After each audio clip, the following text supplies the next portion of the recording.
함께 기도하시겠습니다.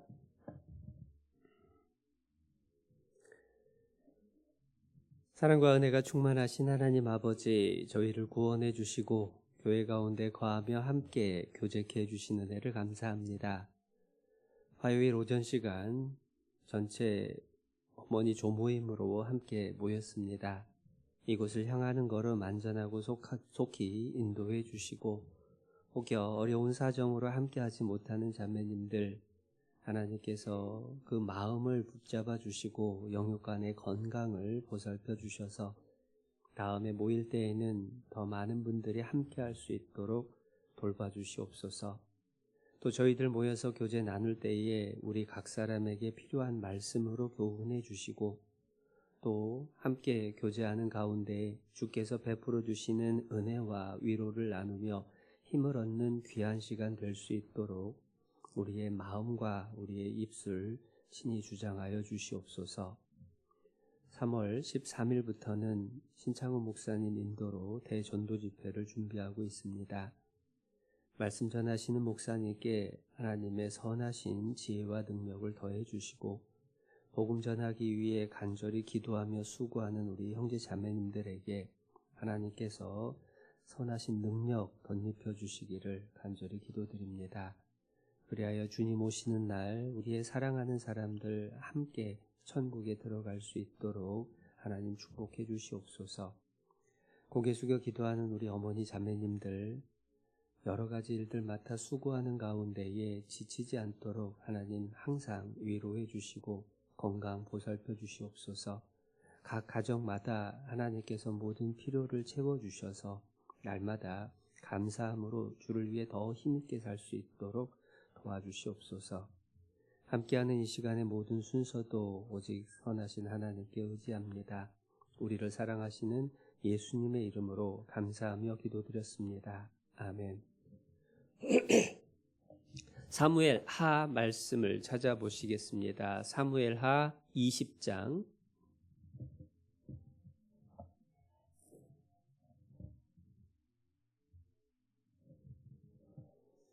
사무엘하 20장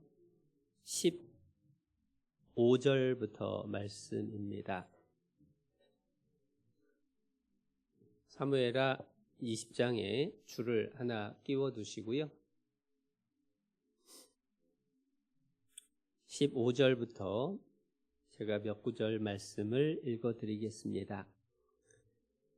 이에 저희가 벤마아가 아벨로 가서 세바를 애우고 그 성읍을 향하여 해자 언덕 위에 토성을 쌓고 요압과 함께한 모든 백성이 성벽을 쳐서 헐고자 하더니 그 성에서 지혜로운 여인 하나가 외쳐 가로되 들을지어다 들을지어다 청컨대 너희는 요압에게 이르기를 이리로 가까이 오라 내가 네게 말하려 하노라 한다 하라.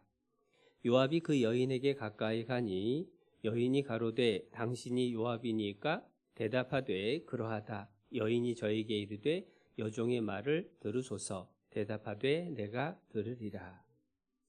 네, 인사드리겠습니다. 안녕하십니까? 네, 반갑습니다. 네, 본문 말씀은요. 압살롬이 다윗을 반역을 했었죠. 그 반역이 평정이 됐습니다. 그리고 나서 다윗이 왕으로 복귀하는 과정에서 또다시 마찰이 생겼어요. 그 중에 베냐민 사람 세바라고 하는 사람이 다윗을 대적하는 일을 주도를 합니다. 그러면서 이제 요압과 다윗의 군대가 세바가 피해 있는 아벨이라고 하는 성을 포위를 하고 무너뜨리려고 하는 상황이에요. 온 이스라엘 백성들, 군인들이 모여서 이제 한 성을 무너뜨리려고 하는 상황입니다. 멸망당할 위험에 처해 있었죠. 그때에 한 지혜로운 여인이 나서서 장군 요압하고 담판을 짓는 거예요. 그러면서 세바라고 하는 반역자의 목을 내어줌으로 성을 살리고 전쟁을 피하게 한 사건이 이 사무엘하 20장 14절부터 22절까지의 내용입니다. 여기에서 한 지혜로운 여인이라고만 표현이 돼 있어요. 이름도 나와 있지 않습니다. 그러나 한 성을 건지는 큰 일을 한 것을 생각을 하면 굉장히 훌륭한 사람이죠. 그리고 그때에 있었던 대화의 내용을 자세히 이렇게 기록을 해두신 것은 그 속에서 또한 우리에게 주시는 교훈이 있기 때문에 이렇게 자세히 기록해 주셨다라고 생각을 합니다. 그래서 오늘은 아벨성의 지혜로운 여인을 통해서 하나님이 우리에게 주시는 교훈들을 함께 묵상해 보고자 합니다. 첫 번째로 이 여인은 설명 자체가 지혜로운 여인이라고 표현이 돼 있어요. 16절에 그 성에서 지혜로운 여인 하나가. 그러니까 하나님이 이 여인이 지혜롭다라고 인정해 준 사람인 거예요. 그렇기 때문에 어떠한 지혜를 갖고 있었길래 하나님 앞에 지혜롭다라는 소리를 들을 수 있었을까? 그걸 한번 먼저 생각을 해보고자 합니다. 첫 번째, 이 여인의 지혜는요, 전쟁을 피하게 하는, 그리고 백성을 살리는 지혜를 보여줬습니다. 싸움을 붙이는 게 아니라 싸움을 말리는 게 지혜죠. 총칼 든 전쟁뿐만 아니라 개인 간의 다툼에 있어서도 다툼을 피하게 하는 것이 지혜라는 겁니다. 옛말에 그런 말이 있죠. 싸움은 말리고 흥정은 붙이고. 전쟁이라고 하는 것, 다툼이라고 하는 것은 항상 많은 피해와 후유증을 가져옵니다. 이기는 쪽도 피해가 크고요. 지는 쪽도 피해가 크고 그 후유증은 오래 가는 거죠. 그러다 보니까 최선이라고 하는 것은 싸우지 않는 거예요. 해서 싸움을 붙이는 것은 어리석은 사람이 하는 일, 싸움을 말리는 것은 지혜로운 사람이 하는 일, 이렇게 정리를 해볼 수가 있죠. 잠언을 찾아보겠습니다. 잠언 18장 말씀입니다. 잠언 18장 6절.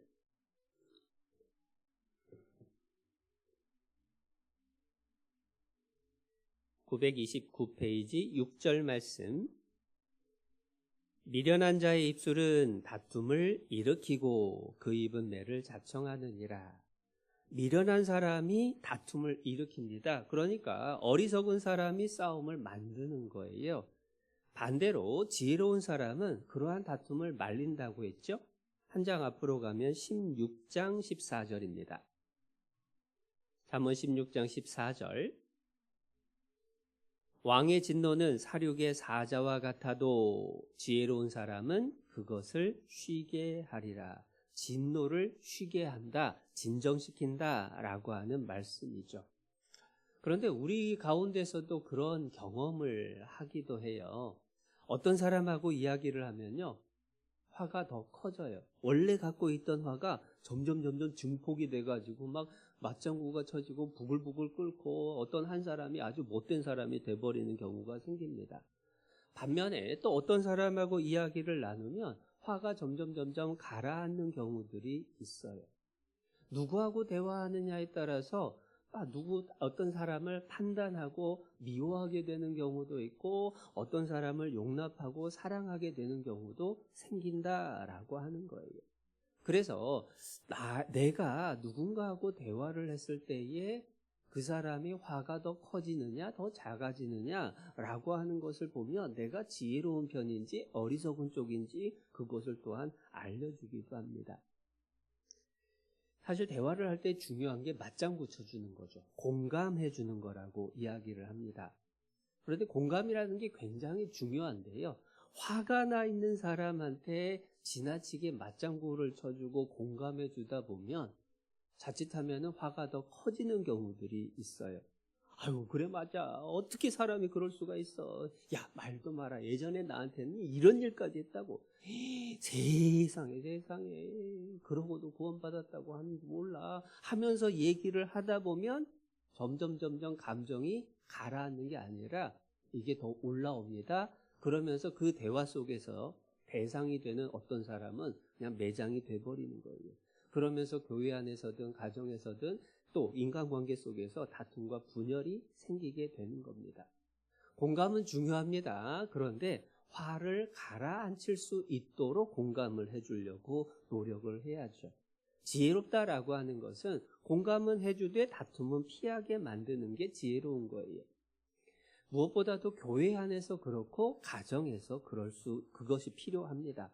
가정에서 예를 한번 들어봅니다. 아이가 화가 나가지고 막 씩씩거리면서 들어왔어요.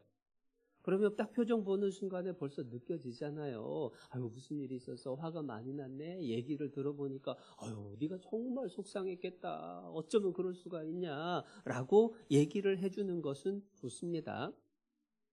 그리고 나서 그 다음에 어떻게 할까? 아이가 아주 어린 경우를 제외하고는 그렇게 아이가 씩씩거리고 왔을 때 아유, 그래? 그러면 엄마가 가서 혼내줄까? 하고 얘기를 하면 보통 애들 뭐라고 하죠? 별로 뭐 그런 경우들이 없었군요. 애들이 다 순해가지고. 네. 근데 그런 경우에 됐어 라고 보통은 이야기를 합니다. 왜냐하면 엄마가 나서서 막 혼낸다고 가봐야 싸움이 더 커질 거 본인도 알아요. 그런데 됐어 라고 말하는 그 말 속에 그 직전에 막 씩씩거렸던 것들은 이미 많이 가라앉게 돼요. 공감은 해준 겁니다. 그러나 그 공감을 해주되 싸움을 더 일으키지 않도록 진정시킬 수 있는 말들이 있다라고 하는 거예요. 어른들 사이에서도 마찬가지예요. 많이 속상하셨겠네요. 많이 화가 났을 만하네요. 라고 하는 감정에 대한 공감은 필요한 일입니다. 그러나 상대방에 대한 비방에 동참을 해서는 안 돼요. 이해되셔요? 아, 속상했겠네요 라고 하는 것은 필요한 얘기입니다. 그런데 맞아 그 사람이 원래 그래 세상에 어떻게 그럴 수가 있어 라고 비방하는 일에 동참을 하는 것은 문제를 키우는 거예요. 그렇게 동참을 하는 순간에 편이 갈라져 버립니다. 대화에서 그 동참하는 사람은 같은 편, 상대방은 다른 편. 그러니까 다툼이 생기고 더 커지고 갈라지는 일들이 생긴다라고 하는 거예요. 뿐만 아니라 화가 나 있는 사람, 감정이 격해 있는 사람하고 대화를 나누면서 쉽게 선악이나 잘잘못을 판단하려고 해서는 위험하게 됩니다. 내가 그 상황에 실제로 처해 있고 내가 그 입장이 아닌 이상 정확하게 왜 그런 대화가, 그런 일들이 생겼는지 우리는 100% 알 수가 없죠. 그렇기 때문에 아유, 그 사람이 잘못했네. 아유, 당신이 잘못했네. 둘 다 조심해야 되는 거예요. 내가 그 상황을 100% 알 수 있는 게 아니기 때문에 그럴 경우에는 아유, 속상했겠다고, 힘들었겠다고, 여기 정도까지가 우리가 지켜야 될 범위라는 것들을 배우게 되는 겁니다. 그리고 또한 이 사무엘하 20장의 아벨성의 지혜로운 여인의 지혜가 두 번째 또 보여지는데요. 사무엘하 20장 돌아가 보겠습니다.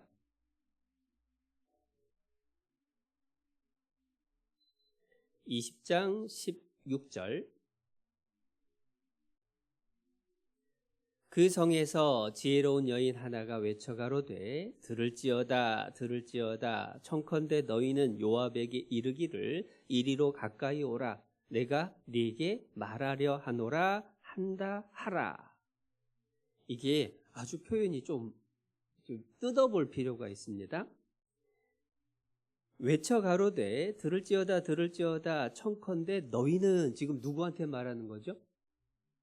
포위를 하고 있는 이스라엘 군대에게 이야기를 하는 겁니다. 너희는 요압에게 이르기를 이리로 가까이 오라 내가 네게가 누구죠? 요압에게 말하고자 한다 이 뜻이에요. 그러니까 군인들이 다 둘러싸고 있는데 그 군인들을 향해서 얘기를 하는 겁니다. 내가 요압에게 이야기를 하고 싶으니까 요압을 불러달라라고 하는 요청인 거예요. 근데 이게 왜 중요하냐면 왜 하필이면 요압을 불렀을까요? 이스라엘 군대의 책임자이기 때문에 요압을 불렀다. 그게 당연한 이유입니다. 또 하나의 이유가 있어요. 그건 뭐냐면 요압이라는 사람이 지혜로운 사람입니다. 선한 건 아니에요. 그런데 지혜롭기는 해요. 어떻게 그걸 알 수 있느냐? 사무엘하 14장에 보면은 다윗이 압살롬이 형제 암논, 자기 형을 갖다가 죽였기 때문에 그 일로 말미암아 외갓집으로 도망을 가거든요. 도망을 가가지고 이게 연락이 뚝 끊어져 버리니까 다윗의 마음이 상했어요. 그래서 아들을 보고 싶은 마음은 있는데 죄짓고 도망간 아들을 불러오기도 뭐하고 망설이고 있는 상황. 그런데 요압이 그러한 다윗의 마음을 꿰뚫어 보고 자기가 직접 나서지도 않고요. 드보아에 사는 한 여인을 데려다가 이 송사의 형태를, 재판을 부탁하는 형태로 다윗에게 이야기를 묻게 하고, 그러면서 다윗으로 하여금 아들 압살롬을 불러올 수 있도록, 다윗의 마음에 있는 그 바램을 실현할 수 있도록 길을 열어준 사람이 요압이에요. 그러니까 굉장히 지혜로운 사람입니다.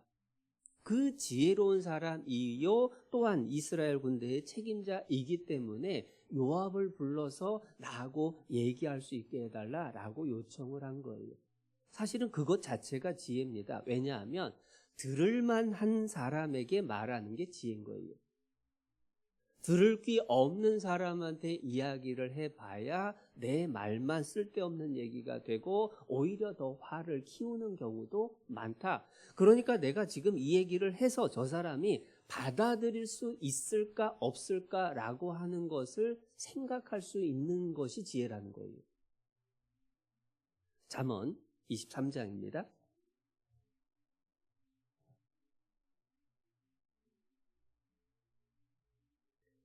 잠언 23장 9절 말씀.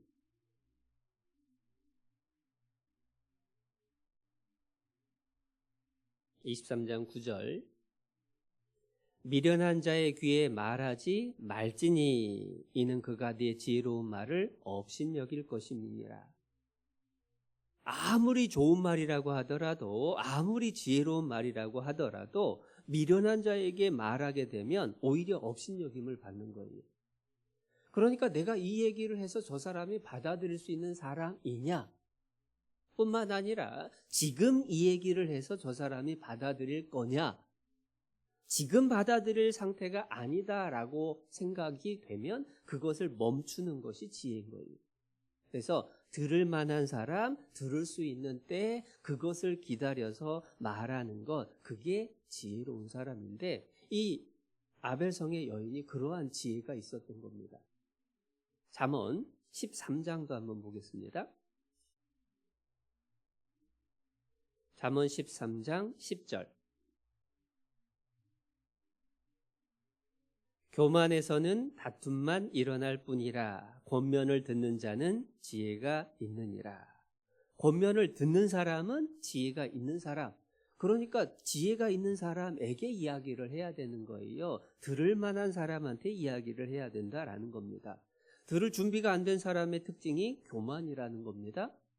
교만이라고 하는 것은 자기가 옳다라고 하는 주장이 크기 때문에 다른 사람의 말을 들을 수가 없죠. 그런 사람한테는 말해봐야 소용이 없다라는 거죠. 잠언 9장도 보겠습니다.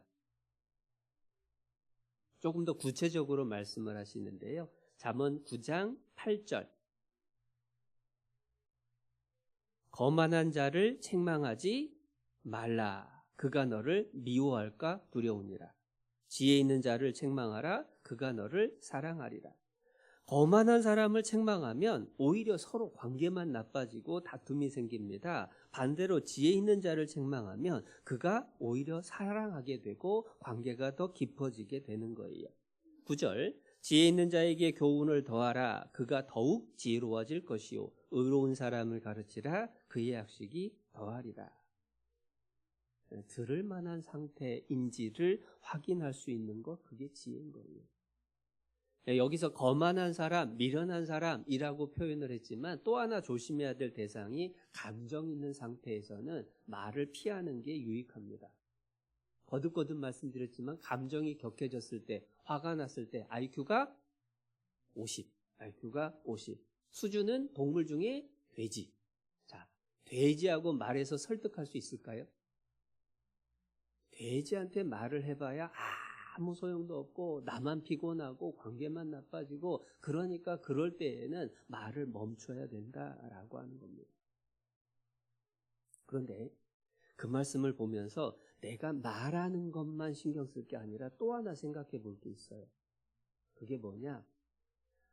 누군가 나의 단점을 지적해 주는 사람이 내 옆에 있느냐 없느냐 한번 잘 생각해 보세요. 내 옆에서 나의 단점에 대해서 지적해주고 고쳤으면 좋겠다, 이렇게 했으면 좋겠다라고 얘기해주는 사람이 없다라고 하는 건 무슨 뜻일까요? 1번, 내가 완벽하다. 그런데 그럴 리는 없죠. 예수님이 아닌 이상. 그러면 대부분은 어떤 뜻이냐? 내가 들을 만한 사람이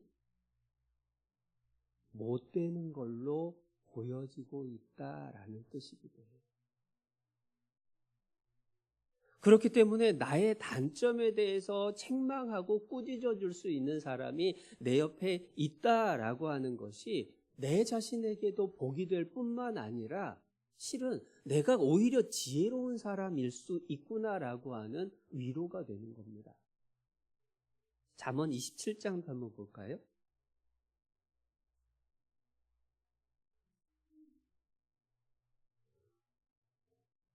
잠언 27장 6절 5절부터 보겠습니다. 5절 면책은 숨은 사랑보다 나으니라. 친구의 통책은 충성에서 말미암은 것이나 원수의 자주 입맞춤은 거짓에서 난 것입니다. 그러니까 나한테 좋은 얘기를 해주는 사람하고 있으면 기분은 좋아지지만 좋은 얘기를 해주는 사람만 있다라고 하는 것은 결코 복된 일은 아니다라는 것도 배우게 돼요. 그래서 이 아벨성의 지혜로운 여인의 두 번째 지혜의 모습은 누구하고 말을 해야 되느냐, 누가 들을 만한 사람이냐라고 하는 것을 분별할 수가 있었다라는 겁니다. 세 번째, 이 여인의 지혜를 또 찾아봅니다. 줄 끼워두셨죠? 사무엘하 20장 17절입니다. 17절 요압이 그 여인에게 가까이 가니 여인이 가로되 당신이 요압이니까 대답하되 그러하다. 여인이 저에게 이르되 여종의 말을 들으소서. 대답하되 내가 들으리라. 여종의 말을 들으소서. 여종의 말. 자기를 여종이라고 얘기했습니다. 겸손한 거예요. 왜 이게 겸손한 거냐? 생각해 보세요. 자, 성이 포위를 당했습니다. 백성들이 다 덜덜덜 떨고 있습니다. 그러면 그 상황에서 대표로 나가서 적들과 포위한 대적과 이야기를 해야 될 사람은 원래 누굴까요? 왕이든지 아니면은 장군이든지. 그런데 지금 누가 나온 거예요? 한 여인이 나온 거예요. 자, 혼자서 나오고 싶다라고 해서 보내줄까요? 그 얘기는 뭐냐면 이 여인은 절대 종의 신분이 아니에요. 그 성 안에서 이미 인정을 받고 있었던 사람입니다. 그러니까 나서서 얘기를 하는데 사람들이 그것을 인정해주고 거기에 귀를 기울이고 하는 거잖아요. 그런데 자기를 표현을 할 때는 뭐라고 표현을 하느냐? 여종의 말을 들으소서라고 이야기를 하는 거예요. 그러니까 자기의 원래 위치가 이 정도인데 상대방 앞에서 자기를 낮추는 모습, 그게 겸손이고, 겸손이 언제 필요하냐? 다툼을 풀기 위해서는 겸손이라고 하는 게 필수라고 하는 거예요. 상대방을 공격하면 마음 닫아버리죠? 자신을 낮추었을 때에 상대방의 마음이 경계가 풀어지게 되는 거예요. 그래야 대화가 시작될 수가 있죠. 네가 뭐가 잘났는데 하면서 나도 높아지게 되면 다툼은 계속 커질 수밖에 없습니다. 내가 다툼의 순간에 나 자신을 낮출 수 있으면은 그 다툼 자체가 금방 가라앉을 수가 있다라고 하는 것을 배우게 되죠. 그래서 지혜라고 하는 것은 내가 이만큼 능력을 갖고 있다, 내가 이만큼 알고 있다라고 하는 걸 내세우는 게 아니라 자기를 낮추는 것이 겸손이라고 하는 거고, 그것 자체가 사실은 지혜로운 모습인 거예요. 그래서 이 세상에서 가장 지혜로우신 분이 예수님입니다. 그런데 이 세상에서 가장 겸손하신 분이 또한 예수님이죠. 그러니까 지혜는 겸손으로 포장이 돼서 나타나는 거예요. 바울을 봐도 그렇습니다. 바울은 학문도 많았습니다. 정말로 많은 업적을 남겼습니다. 그런데 자기 자신을 소개할 때에 예수 그리스도의 종 바울은 이라고 자주 표현을 하죠. 심지어 자기를 대적하는 고린도 교회에 편지를 쓸 때에는 오히려 더 많이 낮춰요. 그래서 고린도후서 4장 5절에서 그리스도 예수의 주 되신 것과 또 예수를 위하여 우리가 너희의 종된 것을 전파합니다. 그러니까 예수님이 주인이고 나는 종입니다. 이것만 얘기를 한 게 아니라 대적하는 사람 앞에 나는 너희의 종이 되었다라고 하는 사실을 오히려 전하는 입장이라고. 그러니까 자기를 많이 낮춘 거죠. 그러한 겸손이 참 지혜의 모습이에요. 겸손한 사람은 다툼을 피하게 됩니다. 겸손한 사람은 상처를 입지 않습니다. 겸손하게 되면 주변 사람들이 평화를 누리게 되는 거예요. 대표적인 분이 예수님이라는 거죠. 나는 마음이 온유하고 겸손하니 나의 멍에를 메고 내게 배우라. 그리하면 너희 마음이 쉼을 얻으리니. 겸손한 주님 곁에서는 싸우려고 했던 것들도 다 가라앉을 수밖에 없어요. 진짜 지혜로운 사람은 싸움을 말리는 사람이라고 했는데 그 말리는 것의 비결 중에 하나가 겸손한 모습이라고 하는 것을 보여주죠. 그리고 또한 세 번째 지혜, 그 다음 지혜가 또 하나 나옵니다. 다음 지혜는 18절부터 나오는데요. 18절 여인이 말하여 가로되 옛사람들이 흔히 말하기를 아벨에 가서 물을 것이라 하고 그 일을 끝내었나이다. 뜬금없이 무슨 소리죠 이게? 자, 포위를 당했어요.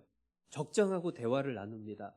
그런데 적장하고 대화를 나누는 첫 마디가 뭐냐면 여종이라고 표현을 한 다음에 본론의 첫 마디가 옛사람들이 흔히 말하기를 아벨에 가서 물을 것이라 하고 그 일을 끝내었나이다.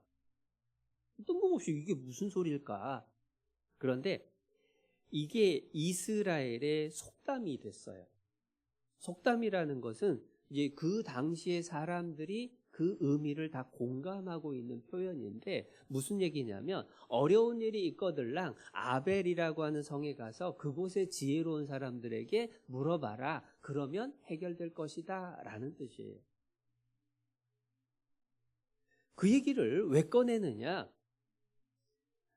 요압한테 당신이 지금 이 성을 포위하면 되겠냐고, 이런 잘못을 하면 되겠냐고 지적하는 것도 아닙니다. 당장 풀고 떠나가라고 이렇게 책망하는 것도 아닙니다. 그리고 얘기를 한 게 뭐냐면 문제가 있다면 아니 아벨성에 지혜로운 사람이 많은데 그 지혜로운 사람들하고 대화를 나눠보면 될 거 아니냐고 제안을 한 거예요. 지혜라고 하는 건 뭐냐면요, 결론을 내려주는 것이 지혜가 아닙니다. 지혜는 상대방의 결론을 얻을 수 있도록 돕는 것이 지혜죠. 그런데 사람은 본성적으로 결론을 내주고 싶어 해요. 집에서도 부모의 입장에서는 더 그렇습니다. 자녀를 키울 때 이렇게 해야 돼 라고 지적을 딱 해주고 싶어 하는 마음이 많죠. 그러나 진짜 지혜는 정답을 말해주는 데 있는 게 아니라 정답을 찾을 수 있도록 어떻게 도울 수 있느냐라고 하는 것에 있는 거예요. 그래서 이 아벨성의 여인은 자기가 정답을 말하기 이전에 이제 정답을 찾아가는 방법을 제안을 자꾸 해주는 거예요.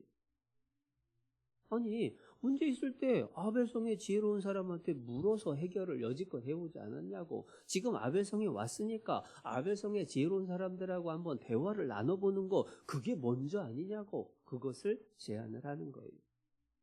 그리고 거기에 담겨있는 또 하나의 뜻은 뭐냐면 아벨이라고 하는 성이 지금 현재 포위당한 성이잖아요. 지혜로운 사람을 많이 배출했던 이 성을 멸망시키면 얼마나 이스라엘의 손해가 되겠습니까? 라는 의미도 담겨있죠. 무슨 얘기냐면 요압으로 하여금 지혜롭게 결론을 찾을 수 있는 방법도 제시를 해주고 그러면서 요압이 아벨성을 멸망시키는 일을 해서는 안 되는 이유를 차곡차곡 이야기를 해주는 거예요. 그러면서 판단해 보시라고. 생각해 봐서 그러고도 이 성을 무너뜨리는 것이 옳다면 그렇게 하시고 그게 아니라면 다른 방법 찾아야 되지 않겠냐고 제안을 하는 거죠. 그게 이어지는 내용이 19절이에요. 19절. 나는 이스라엘의 화평하고 충성된 자 중 하나이언을 당신이 이스라엘 가운데 어미 같은 성을 멸하고자 하시는도다. 어찌하여 당신이 여호와의 기업을 삼키고자 하시나이까. 여기 보면 이스라엘의 화평하고 충성된 자라고 설명을 합니다. 여기서 나는이라고 표현을 했다고 해서 이 여인 혼자만을 얘기했다라고 의미하기는 좀 어렵고요. 이 아벨성이라고 하는 성이 이스라엘의 화평하고 충성된 성 아니냐라고 하는 것을 이야기를 하는 겁니다. 근데 그게 왜 중요하냐면 이스라엘에는 하나님께서 내려주신 법이 있어요. 율법에 성을 쳐들어가서 전쟁을 할 때에 지켜야 될 순서가 나와 있습니다. 신명기 20장이에요.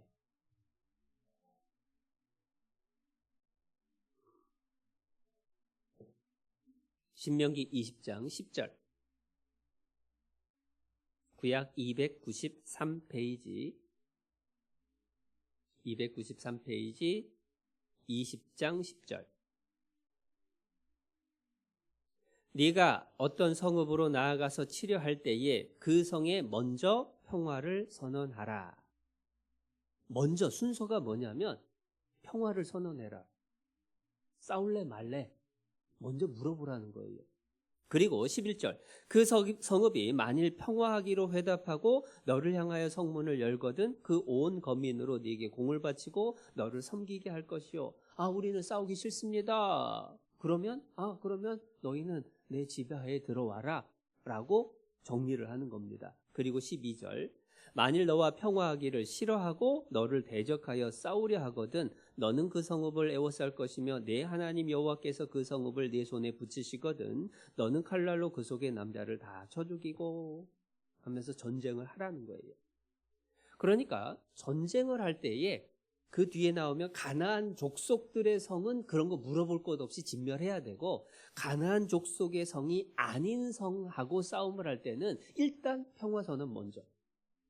그리고 평화하겠다라고 하면은 그러면 전쟁할 필요 없는 거고 싸우겠다 하면 그때 싸워야 되는 것이 하나님이 정해준 전쟁의 순서인 거예요. 그런데 지금 요압이 어떻게 하고 있죠? 일단 포기하고 싸우려고 하는 거예요. 그래서 요압에게 일깨워주고 있는 거예요. 우리는 화평하고 충성된 자입니다. 우리는 싸우려고 하는 마음이 없습니다. 우리는 평화롭게 지내고자 하는데 왜 지금 물어보지도 않고 싸우려고부터 합니까? 하나님의 말씀을 알지 않습니까? 말씀을 안다면 일단 화평을 먼저 선언해서 우리 성의 지도자들한테 싸울 건지 말 건지 반역자 세바를 지지하는지 아니면 세바하고 뜻이 다른지 대답을 먼저 들어보고 그 다음에 싸워야 될 거 아닙니까? 라고 제안을 하는 거예요. 그러니까 이 지혜로운 여인의 말을 들은 이 요압 입장에서는요. 얼마나 많이 찔렸겠어요. 자기도 하나님이 정해준 법을 아는데 자기도 모르게 그 법과 상관없이 하나님의 기준과 상관없이 자기 뜻대로 하려다가 딱 그 얘기를 들으니까 아차 내가 놓쳤네 라고 하는 것을 이제 알게 된 거죠. 그런데 그것을 얘기를 하면서도 아니 율법이 이렇게 돼 있는데 왜 이렇게 안 해요? 라고 대놓고 지적한 게 아니죠. 그런데 이렇게 돌려서 말을 해서 알아들을 사람이니까 또 이렇게 돌려서 말을 하는 거예요. 앞에서 말씀드렸던 것처럼 들을 만한 사람이니까 이렇게 얘기를 할 수가 있었던 거고 그 얘기의 핵심은 뭐냐? 더 좋은 방법이 있고 올바른 기준이 있는데 왜 그것을 벗어나서 해로운 일을 자꾸만 하려고 합니까? 라고 하면서 선택을 어떻게 하는 게 옳은지 한번 생각해 보시라고 제안을 하고 있는 거예요. 그러면서 이어지는 얘기 사무엘하 20장 다시 돌아가 봅니다. 사무엘하 20장 19절 뒷부분입니다. 어미 같은 성을 멸하고자 하시는도다. 어찌하여 당신이 여호와의 기업을 삼키고자 하시나이까? 어미 같은 성이다. 그 얘기는 크고 중요한 성을 멸하려고 하는 것이 옳은 일입니까? 라는 것 질문이죠. 하나님 여호와의 기업을 삼키고자 하시나이까? 아니 아벨 성은 지금 이스라엘에 속한 성인데 하나님의 기업을 지금 와가지고 이스라엘이 이스라엘을 멸하는 게 옳은 일입니까? 라고 묻는 거예요. 요약하면 아니 세바라는 반역자 하나 잡으려고 온 성을, 그것도 충성스럽고 유익하고 아주 중요한 성인 아벨 성을 멸망시키려고 하는 게 맞는 겁니까? 라고 묻는 거예요. 그래서 지혜를 정리를 해보면요, 지혜라고 하는 것은 결론을 제시를 해주는 데 있는 게 아니라 상대방으로 하여금 올바른 판단을 할 수 있도록 돕는 데 있다. 잠언 16장도 찾아보겠습니다.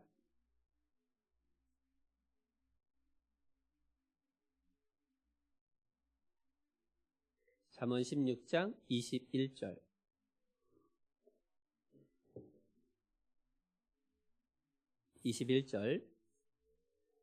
마음이 지혜로운 자가 명철하다 일컬음을 받고 입이 선한 자가 남의 학식을 더하게 하느니라. 남의 학식을 더하게 한다. 더 지혜롭게 만들어 주는 겁니다. 그게 지혜로운 사람의 할 수 있는 일인 거예요. 이런 상황을 한번 생각해 보세요. 어떤 아이가 해서는 안 된 일을 할 때 너 그렇게 하면 안 돼! 라고 얘기를 해주는 것하고 야 그렇게 하면 어떻게 되겠니? 라고 얘기를 해주는 것하고 차이가 있다라는 거예요. 학교 갔다 왔으면 손 씻어야지! 라고 얘기를 해줄 거냐?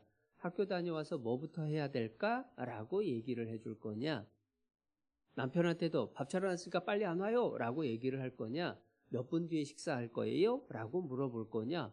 생각을 조금만 해보면 똑같은 상황에서 상대방이 전혀 자존심 상하지 않고 스스로 판단하고 결정하고 배울 수 있도록 기회를 줄 수가 있다라고 하는 거예요. 그래서 주도권, 결정권을 상대방에게 주게 되면 상대방이 자존심 상하지도 않죠. 기분도 좋아지죠. 그리고 올바른 길도 판단할 수가 있죠. 그것이 지혜라는 거예요. 물론 자녀를 키울 때에 아주 어렸을 때에는 분명한 기준을 명령을 해줘야 됩니다. 왜냐하면 아이가 초등학교 한 3, 4학년 정도까지는 부모가 교사의 역할을 해줘야 돼요. 가르치는 역할을 해줘야 됩니다. 그리고 그보다 좀 더 커가면서는 쉽게 말해서 사춘기에 접어들면서는 이제 친구처럼 아이하고 대화를 나누고 아이가 스스로 생각할 수 있도록 그것을 어떻게 키워줄까? 그것을 고민해야 되는 시기고 그것이 지나서 청년이 되게 되고 성인이 되게 되면 이제 친구 역할도 사실은 쉽지 않아요. 조언자의 역할로 한 발 뒤로 물러서 줘야 됩니다. 그리고 도움을 요청을 하면 이런 거 아니냐, 이렇게 하는 게 어떨까라고 이야기를 해주는 역할이죠. 그리고 결혼을 하고 가정을 이루게 되면 또 한 발짝 물러나서 뒤에서 기도해주고 지지해주는 역할을 해주면 되는 거예요. 그런데 그 과정에서 아주 어렸을 때 빼고는 분명한 건 뭐냐, 이렇게 해가 아니라 어떻게 하면 좋을까? 이러면 어떤 일이 벌어질까? 너 같으면 어떻게 하면 좋겠니? 라고 스스로 생각하고 결정할 수 있도록 돕는 것들이 필요하다. 그리고 또 지혜로운 말의 표현 방법 중에 하나가 너 양말 벗으면 빨래통에 넣으라고 했지? 라고 지적해 주는 게 아니라 네가 그렇게 아무데나 벗어주니까 내가 힘이 들다 라고 나 전달법으로 표현하는 것도 굉장히 도움이 되는 방법이라고 이야기를 하죠. 그래서 요약하면 지혜의 또 하나의 모습은 내가 답을 내주는 게 아니라 상대로 하여금 올바른 답을 찾을 수 있도록 돕는 것, 그게 필요하다. 그리고 또 다음에 지혜의 모습이 또 있습니다. 사무엘하 20장 22절.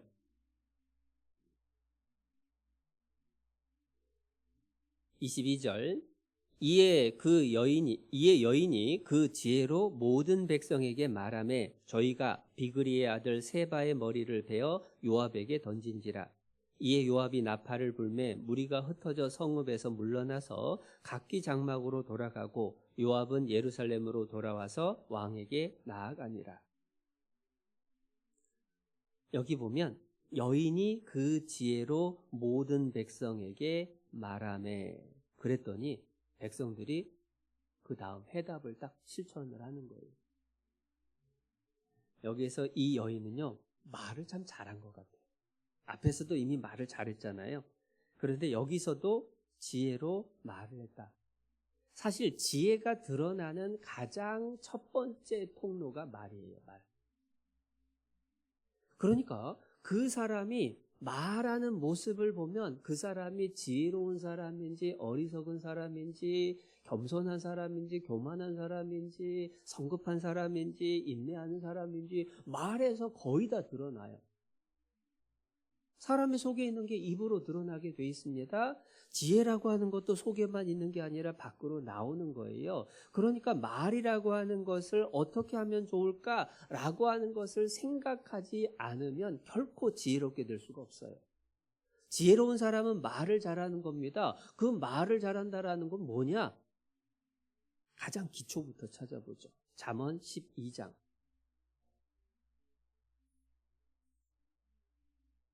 잠언 12장 18절.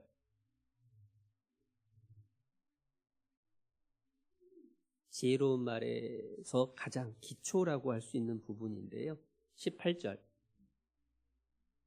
혹은 칼로 찌름같이 함부로 말하거니와 지혜로운 자의 혀는 양약 같으니라.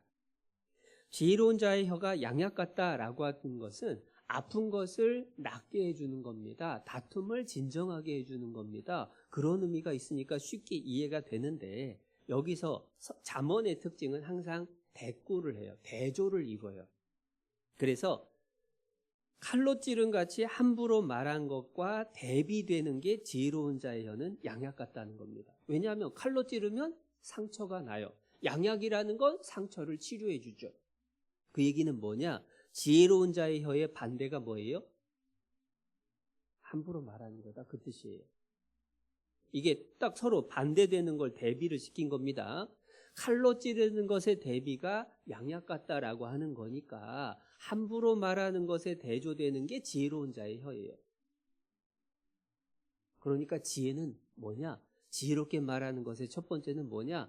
함부로 말하지 않는 것. 이게 기초입니다. 내가 생각난다라고 해서 마음에서 올라온다라고 해서 내 감정이 있다라고 해서 그것을 말로 다 쏟아내는 것이 함부로입니다. 그렇게 함부로 말하는 것은 절대 지혜로운 사람이 아니다라고 하는 거예요. 지혜로운 사람은 함부로 말하지 않습니다. 그 뜻은 뭐냐? 말하기 전에 생각을 꼭 해야 된다는 거예요. 내가 이 말하면 상대방이 어떻게 들을까라고 하는 것을 반드시 생각을 해야 되는 겁니다. 말이라고 하는 건요, 내가 어떻게 표현했느냐가 중요한 게 아니라 상대방이 어떻게 듣느냐가 말이에요. 그러니까 내가 말을 할 때에 이 말을 상대방이 들을 때에 어떻게 들을까라고 하는 것에 대해서 잠깐이라도 생각하고 그 다음에 말을 해야 돼요.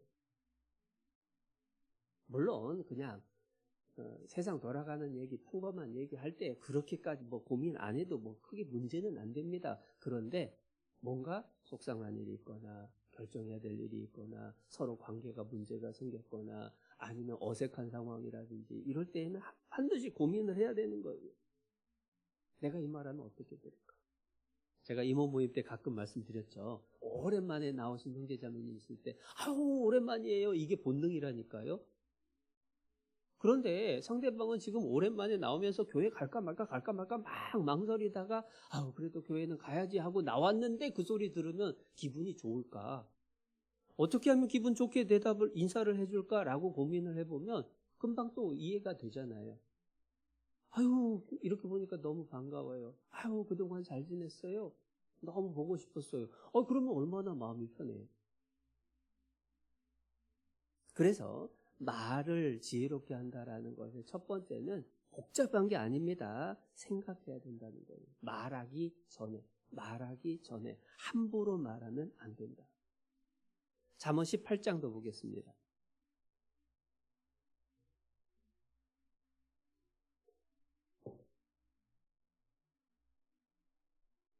잠언 18장 4절.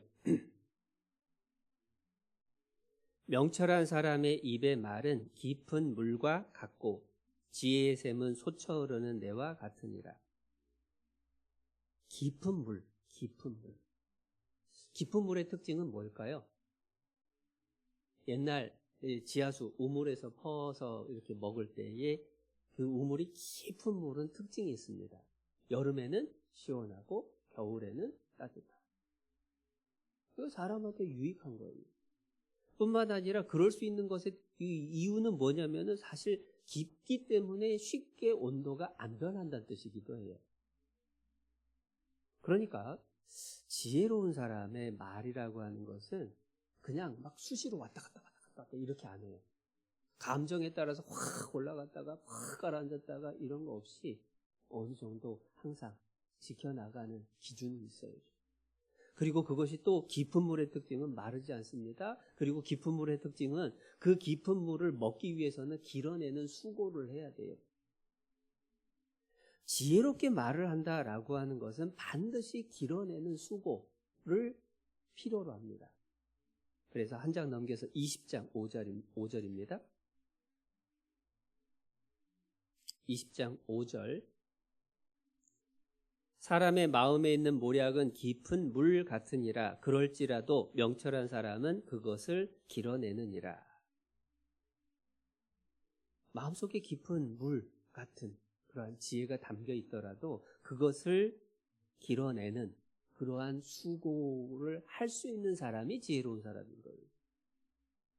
수고가 들어갑니다. 자연이 되는 게 아니라는 거예요. 연습이 필요한 거고 노력이 필요한 거고 때로는 힘이 들어요. 지혜롭게 말한다는 게. 때로는 내 감정을 조절을 해야 되기 때문에 나에게 고통이 될 수도 있습니다. 그러나 지혜롭게 말을 하기 위해서는 그러한 노력이 필요하다는 거예요. 그런데 왜 이런 얘기를 또 많이 하게 되냐면 사실 아벨의 지혜로운 여인이었죠. 마찬가지로 어머니 자매님들이 더 그 말의 지혜가 많이 필요한 분들이 아닐까라고 하는 생각을 하게 됩니다. 잠언 14장 1절.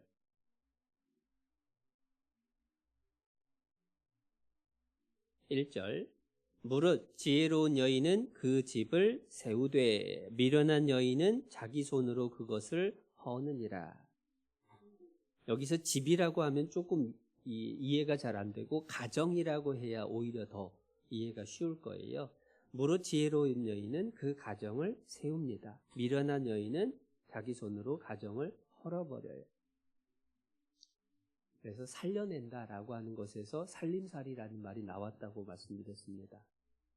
그래서 분위기를 살리고 먹여 살리고 영적으로 살리고 그러한 역할들을 해야 되는 위치가 부담은 되지만 어머님들에게 주어진 거예요. 그래서 어머님들이 제일 부담스러워하는 잠언이 몇 장이죠? 31장. 안 보고 싶지만 또 봐야 되죠. 잠언 31장 26절. 그 현숙한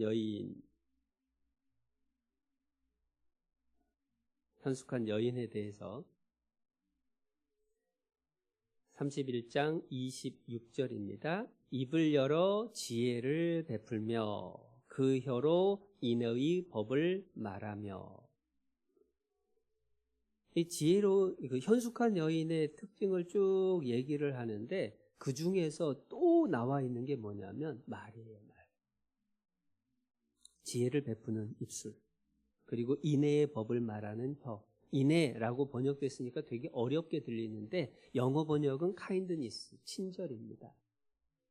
험한 말을 피하고 친절한 말을 하는 것. 지혜롭게 말하는 것. 지혜롭다라는 건 방금 설명드렸죠. 함부로 말 안 하고 생각 좀 하고 말하는 것. 그게 지혜로운 말이고 그럴 때에 부드럽게 말할 수가 있죠. 그러면 분위기가 달라진다라는 거예요. 그러한 아벨성의 지혜로운 자의 모습을 보면 싸움을 말리는 과정들이 신기하게도 지난번에 배웠던 아비가일하고 똑같아요. 아비가일도 화가 막 올라와 있는 다윗을 진정을 시키고 죄를 피하게 만들어 주잖아요. 그래서 아비가일도 화가 나 있는 다윗 앞에서 자기를 낮췄어요. 엎드렸죠. 마찬가지로 아벨의 여인도 여종의 말을 들으소서 하고 자기를 낮췄습니다. 두 번째로 아비가일은 다윗이 원하는 것을 채워줬습니다. 그래서 먹을 것들을 다 제공을 했죠. 아벨성의 여인도 결국은 요압이 가장 원했던 게 이 반역자 세바의 목이니까 그걸 내어주게 만들었어요. 뿐만 아니라 아비가일도 하나님 앞에 서게 될 날을 생각하게 일깨워줬습니다. 왕이 될 거 아니냐고. 그런데 하나님 앞에서 지금 이 나발이란 사람 죽여가지고 그 부끄러운 일로 얼마나 고민하게 되겠냐고. 그러니까 지금 죄 짓는 일 하지 마시자고. 그런데 아벨성의 지혜로운 여인도 하나님 법이 이렇게 돼 있지 않냐고. 하나님 기준을 어기고 어떻게 복을 받겠냐고. 이렇게 일깨워 주잖아요. 그러니까 그게 다툼을 말리고 진정을 시키는 그러한 지혜의 모습인 거고 아비가일이나 아벨의 여인이나 그러한 지혜를 갖고 있었다. 그리고 끝으로 지혜 외에 중요한 한 가지가 있는데 그게 뭐냐면요. 이 아벨성의 여인은 담대했다라는 거예요. 왜 여인이 나와야만 됐을까? 장군도 있는데. 그 얘기는 뭐냐면 온 백성이 다 떨었다는 얘기예요. 그런데 이 여인이 나왔어요. 만약에 이 여인까지 두려워서 입 다물고 있었다면 끝난 겁니다. 이 성은 그냥 망하는 거예요. 그런데 이 여인이 실제로 성 위에 올라가서 이 이야기를 하는 것이 쉬운 일은 절대 아니었을 겁니다. 사실 목숨 건 거잖아요. 자기가 잘못하면 성 망하는 거고 자기가 잘하면 성 살리는 거고 더군다나 잘못되면은 온 백성한테 또 돌맞게 생겼어요. 전쟁에서 져서 죽기 전에 내가 잘못 말했다고 그거 핑계로 죽게 될 생각하면 더 겁이 나서 말하기가 겁났을 겁니다. 그런데 그걸 이긴 거예요. 사실 두려움은 마귀가 자주 사용하는 무기입니다. 12 정탐이 가나안 땅을 정탐하고 돌아왔을 때에 10명이 두려움 가운데 하나님을 거역하죠. 그것 때문에 40년 고생하다가 다 죽었어요. 아브라함도 두려움 때문에 아내를 자기 누이 동생이라고 2번이나 이렇게 불러댑니다. 두려움이라고 하는 게 사람을 수치스럽게 만들고 하나님을 거역하게 만들고 하나님이 마땅히 명하신 일들을 행하지 못하게 만들죠. 그러니까 마귀가 두려움이라는 걸 잘 사용을 합니다.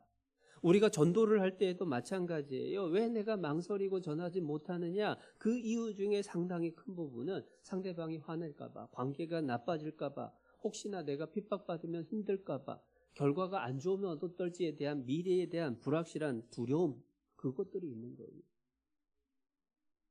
그런데 그러한 두려움은 하나님이 주신 건 아닙니다. 디모데후서 1장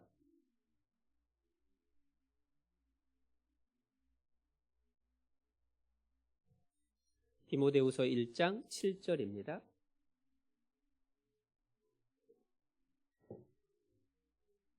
디모데후서 1장 7절 하나님이 우리에게 주신 것은 두려워하는 마음이 아니요 오직 능력과 사랑과 근신하는 마음이니. 하나님이 우리에게 주신 것은 두려워하는 마음이 아니랍니다. 하나님은 두려움을 안 주셨습니다. 그럼 두려움을 누가 줬느냐? 하나님이 아니면 마귀든지 내 육신이든지. 아무리 지혜롭다 하더라도 두려워서 입을 열지 못하면 지혜는 무용지물이에요. 아벨성의 이 여인이 진짜 지혜로운 사람입니다. 그런데 겁에 떨면서 입을 다물었다면 소용없는 거예요. 아무리 귀한 복음을 갖고 있어도 내가 두려워서 입을 열지 못하면 한 영혼도 구원시키지 못할 거예요. 아무리 많은 말씀을 알고 있다고 하더라도 내가 그것을 실천해보는 용기가 없다면 그 말씀이 나한테 아무 유익이 안 되는 거예요. 그래서 지혜가 실제로 열매를 맺기 위해서는 또한 용기가 필요하다. 우리에게 주신 복음, 하나님의 가장 큰 지혜인데 그것이 열매를 맺기 위해서 우리는 또한 담대함을 잃지 않아야 되겠다라는 것을 배우게 됩니다. 오늘은 흩어져서 교제할 거니까 기도하고 마치겠습니다. 사랑과 은혜가 충만하신 하나님 아버지, 저희를 구원해 주시고 함께 교제케 해 주신 은혜를 감사합니다. 아벨성의 지혜로운 여인을 통해서 지혜가 무엇인지, 우리가 어떻게 살아야 할지, 또 우리의 입술을 어떻게 제어해야 할지 여러 교훈들을 배웠습니다. 뿐만 아니라 담대함으로 그 지혜를 드러내는 것이 필요함도 배웠습니다. 주님의 크신 지혜인 복음을 힘있게 선포할 수 있도록, 또한 지혜롭게 전할 수 있도록 하나님 늘 함께해 주시고, 또한 주님의 사랑과 지혜로 우리의 주변에 주님의 사랑이 드러나고 화목이 이루어질 수 있도록 또한 하나님께서 늘 함께하여 주시옵소서. 3월 13일부터 있을 대전도 집회에 하나님께서 또한 선하신 능력으로 역사해 주셔서 우리 사랑하는 이들이 많이 구원받을 수 있도록 축복하여 주시옵소서. 이어지는 교제의 시간 하나님께서 우리의 입술과 마음 주장하셔서 위로받고 힘을 얻는 귀한 시간 되도록 도와주시옵소서. 우리를 사랑하셔서 늘 함께해 주시는 귀하신 예수님의 이름으로 감사하며 기도드렸습니다. 아멘.